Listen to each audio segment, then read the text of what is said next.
I'm going to discuss with you all one of the greatest events that every believer are looking for, and all of us looking for, the Bema seat of Christ, and all of us waiting when the Lord will return and will be caught up.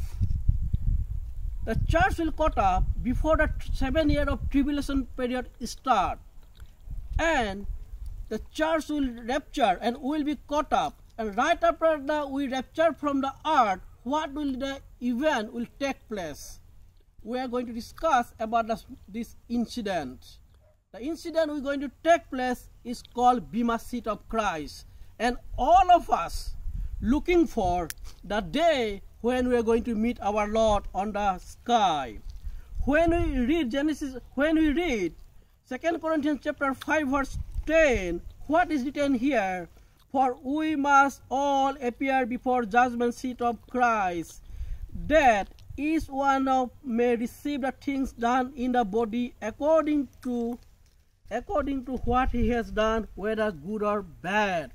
All of us going to appear. Here talking about all of us.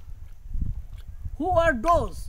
Those people who are born again, those who are truly born again, those who have accepted Jesus as their personal life, they will be caught up. And then what will going to happen? They will be going to start Bema seat of Christ. And why it is important, Bema seat of Christ? Bible is talking is Romans chapter 14 verse 12, because it is important, because everyone should give accountability to God what they have done while they are on the earth. And the second, when we open book of Luke 14 verse